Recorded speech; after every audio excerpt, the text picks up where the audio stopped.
First Kings chapter 22. And they continued 3 years without war between Syria and Israel. And it came to pass in the 3rd year that Jehoshaphat the king of Judah came down to the king of Israel. And the king of Israel said unto his servants, Know ye that Ramoth in Gilead is ours, and we be still, and take it not out of the hand of the king of Syria. And he said unto Jehoshaphat, Wilt thou go with me to battle to Ramoth Gilead? And Jehoshaphat said to the king of Israel, I am as thou art, my people as thy people, my horses as thy horses.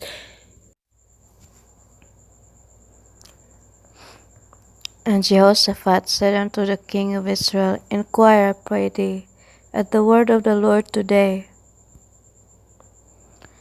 Then the king of Israel gathered the prophets together, about 400 men, and said unto them, Shall I go against Ramoth Gilead to battle, or shall I forbear?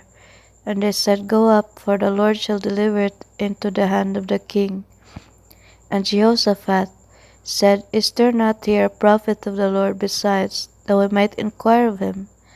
And the king of Israel said unto Jehoshaphat, There is yet one man, Micaiah, the son of Imlah, by whom we may inquire of the Lord, but I hate him, for he doth not prophesy good concerning me, but evil. And Jehoshaphat said, Let not the king say so.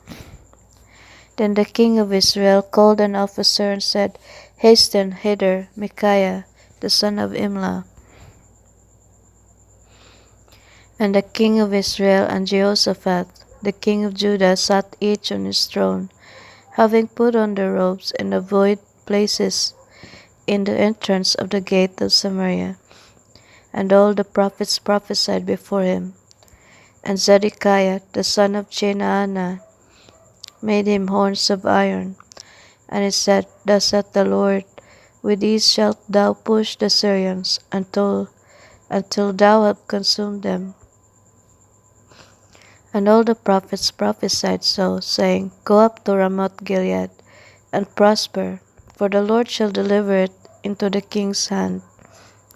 And the messenger that was gone to call Micaiah spoke unto him, saying, Behold now, the words of the prophets declare good unto the king with one mouth.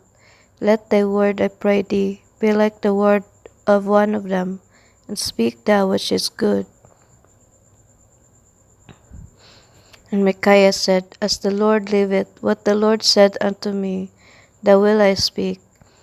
And so he came to the king, and the king said unto him, Micaiah, shall we go against Ramoth Gilead to battle, or shall we forbear? And he answered him, Go and prosper, for the Lord shall deliver it into the hand of the king. And the king said unto him, How many times shall I adjure thee, that thou tell me nothing but with that which is true in the name of the Lord? And he said, I saw all Israel scattered upon the hills, as sheep that have not a shepherd. And the Lord said, These have no master. Let them return every man to his house in peace.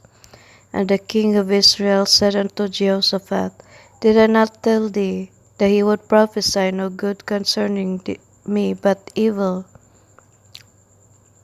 And he said, Hear thou therefore the word of the Lord. I saw the Lord sitting on his throne, and all the host of heaven standing by him on his right hand and on his left.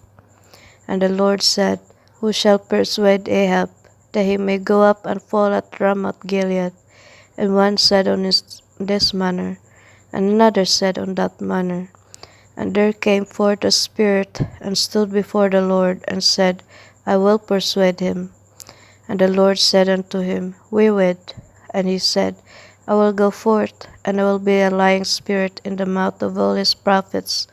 And he said, Thou shalt persuade him, and prevail also, go forth and do so. Now therefore, behold, the Lord hath put a lying spirit in the mouth of all these thy prophets, and the Lord hath spoken evil concerning thee. But Zedekiah the son of Chenaanah went near, and smote Micaiah on the cheek, and said, which way went the Spirit of the Lord from me to speak unto thee? And Micaiah said, Behold, thou shalt see in that day when thou shalt go into an inner chamber to hide himself. And the king of Israel said, Take Micaiah, and carry him back unto Amon, the governor of the city, and to Joash the king's son, and say, Thus saith the king, Put this fellow in the prison, and feed him with bread of affliction, and with water of affliction, until I come in peace. And Micaiah said, If thou return at all in peace, the Lord had not spoken by me. And he said, Hearken, O people, every one of you. So the king of Israel and Jehoshaphat the king of Judah went up to Ramoth Gilead. And the king of Israel said unto Jehoshaphat, I will disguise myself and enter into the battle, but put thou on thy robes. And the king of Israel disguised himself and went into the battle. But the king of Syria commanded his 32 captains that had rule over his chariots, saying, Fight neither with small nor great, save only with the king of Israel.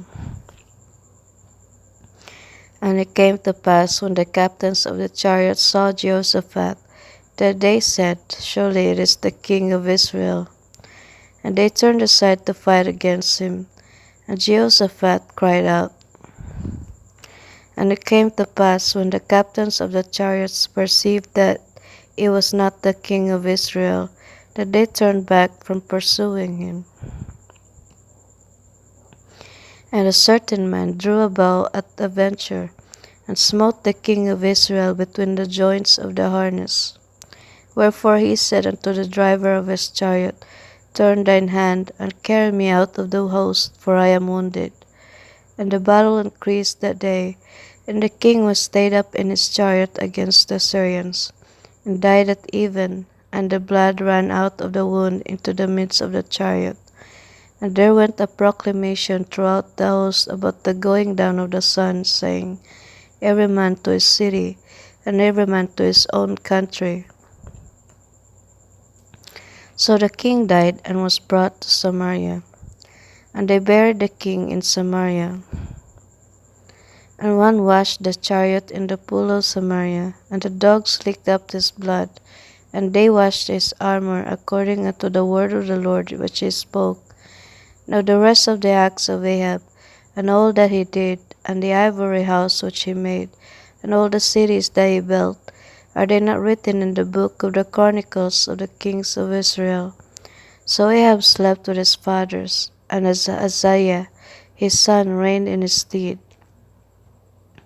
And Jehoshaphat the son of Asa began to reign over Judah in the 4th year of Ahab king of Israel. Jehoshaphat was 35 years old when he began to reign, and he reigned 25 years in Jerusalem. And his mother's name was Azubah, the daughter of Shilhi. And he walked in all the ways of Asa his father.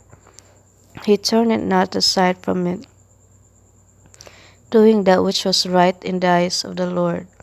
Nevertheless, the high places were not taken away. For the people offered unburnt incense yet in the high places. And Jehoshaphat made peace with the king of Israel. Now the rest of the acts of Jehoshaphat, and his might that he shewed, and how he warred, are they not written in the book of the chronicles of the kings of Judah? And the remnant of the Sodomites, which remained in the days of his father Asa, he took out of the land. There was then no king in Edom, a deputy was king. Jehoshaphat made ships of Tarshish to go to Ophir for gold, but they went not, for the ships were broken at Ezion-Geber. Then said Ahaziah, the son of Ahab, unto Jehoshaphat, Let my servants go with thy servants in the ships. But Jehoshaphat would not. And Jehoshaphat slept with his fathers, and was buried with his fathers in the city of David his father. And Jehoram his son reigned in his stead. Ahaziah the son of Ahab, began to reign over Israel in Samaria, the 17th year of Jehoshaphat, king of Judah, and reigned 2 years of Israel. And he did evil in the sight of the Lord, and walked in the way of his father, and in the way of his mother, and in the way of Jeroboam, the son of Nebat, who made Israel to sin. For he served Baal, and worshipped him, and provoked to anger the Lord God of Israel, according to all that his father had done.